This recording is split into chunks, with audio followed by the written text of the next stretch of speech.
మీ చేతితో ఎన్ని బాంబులు విసురుంటారు, ఎంతమందిని చంపుంటారు? అంటే బాంబులు విసిరేది బాడీ గార్డ్స్ చేసేవాళ్ళు. మీరు చెప్తుంటే ఎయిరా అంటే వేస్తుండేనా? ఎలా అంటే వేసేవాళ్ళు. నేను కూడా ఎట్లుంటుందో చూస్తామని 2-3 సార్లు ఊరికే టెస్టింగ్ కోసం. గోళీలు వేసినట్టు వేసిర్రు ఇట్లా అంతే? అట్లా ఫ్యాషనేట్గా వేసిర్రా, ఫెరోషియస్గానే వేసిర్రా మీరు? ఊరికే టెస్టింగ్ కోసమే. చచ్చిపోయారా అట్లా ఎవరైనా? లేదు, ఊరికే అడవి ప్రాంతంలో ఎట్లా ఈ బాంబులు బాగున్నాయా లేదా అని టెస్టింగ్. క్వాలిటీ బాంబులు తెప్పిస్తున్నట్టు కదా మీరు, నిజమేనా? ఎక్కడి నుంచి? ఏమో ఇంపోర్ట్ చేసేదని తెలుసు నాకు. లేదు, మీరే చుడుతుండేనా? ఇంపోర్టెడ్ గన్స్ ఉన్నాయి. ఇంపోర్టెడ్ గన్స్ ఉండేనా? తర్వాత బాంబ్ మ్యానుఫ్యాక్చరర్స్ చుట్టేవాళ్ళు. నాకు చుట్టేది రాదు, బాంబులు విసిరేది రాదు. నా పక్కన కానీ గురి పెడితే బరాబర్ కాలుస్తున్నానట కదా.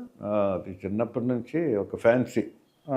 మా గురి చూపించుకునేదానికి మా పాప మీదనే యాపిల్ పెట్టి, చిన్న పాప ఎయిర్ గన్తో కాల్చాను.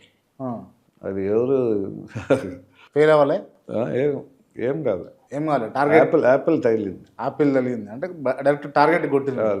అంటే మీరు గన్ గురి పెడితే అవతల టార్గెట్ మిస్ అవ్వదు, అంతేనా? మిస్ అవ్వదు ఆ దినాల్లో. ఇప్పుడు అలా ట్రై చేయలేదు కానీ కాల్చగలరు. ఇప్పటికి కూడా అంతేనా? 70 పైన ఉన్నది మీ వయసు? 70 పైన ఉన్నది.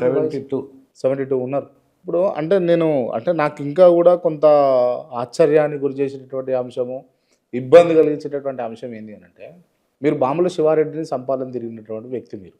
అఫ్కోర్స్ ఆయన కూడా మిమ్మల్ని చంపాలనుకొని తిరిగినటువంటి వ్యక్తి. మీరు ఆయన భార్యకు క్యాన్సర్ వస్తే పోయి ప్రేయర్ చేసి బాగు చేశారు, అవునా? నిజమేనా ఇది? నిజమే కదా? నిజం. నాకు ఆశ్చర్యం అనిపిస్తుంది, ఎందుకు అట్లా ఎట్లా సాధ్యపడింది? ఇప్పుడు దేవుడి ప్రేమ మనలోకి వచ్చేసింది. దేవుని ప్రేమ నాలోకి వచ్చినాక శత్రుత్వం ఉండేదానికి లేదు. దేవుని ప్రేమ శివారెడ్డి భార్య మీద, లక్ష్మీదేవి మీద కూడా ఉన్నట్టే. ఆమె బాధల్లో ఉంది కదా. ఆ ప్రేమను బట్టి నేను పోయాను. ఆమెకు తెలియదు ఆ ప్రేమను బట్టి పోయాను. ఆమె చాలా ఆశ్చర్యపడిపోయింది. నేను దేవుని విషయాలు చెప్తే వినటం వలన విశ్వాసం వచ్చింది. ఆమె మళ్ళీ నమ్మింది. తర్వాత వచ్చేటప్పుడు మీ కొరకు ప్రేయర్ చేస్తాను అని చేస్తే దాదాపు 25 years అయింది. ఆ క్యాన్సర్ పోయింది, ఆమెలో పోయింది. Still alive. మీరే క్యూర్ చేసారా? నేను కాదు, నాకు క్యూర్ చేసేది నాకు శక్తి అంటే. ఎవరు క్యూర్ చేశారు?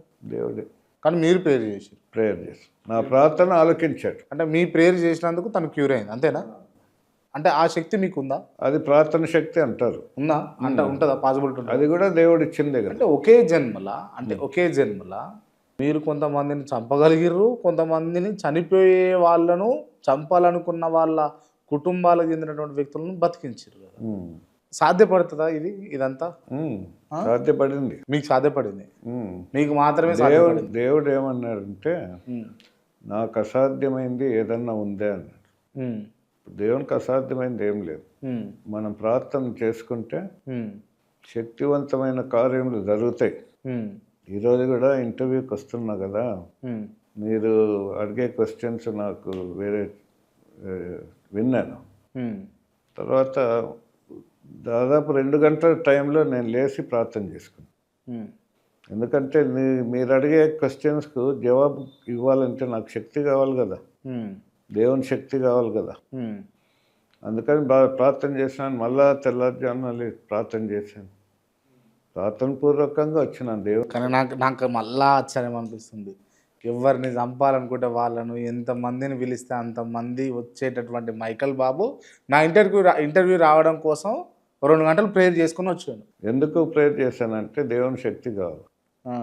ముందేమంటే మీరు ఇంటర్వ్యూ చేస్తున్నారు, మీరు దేవుడిని తెలుసుకోలే. నాలో దేవుని శక్తి, ప్రార్థన శక్తి ఉంటే దేవుని శక్తి మీలో కూడా పనిచేస్తుంది. నాలో పనిచేసిన దేవుని శక్తి నీలో చేస్తుంది. టీవీలో వింటున్నారు చాలామంది, వాళ్ళల్లో కూడా దేవుని శక్తి పనిచేస్తుంది. ప్రార్థన లేనిది మనం విశ్వాసంలో ముందుకు సాగిపోలేదు. మొత్తం దేవుడు దేవుడు దేవుడు దేవుడు దేవుడు ఈ జపం చేస్తూ ఉన్నారు మీరు, అంతేనా? ఇంకా ప్రార్థన ఎక్కువ. మొత్తం మారిపోయారు.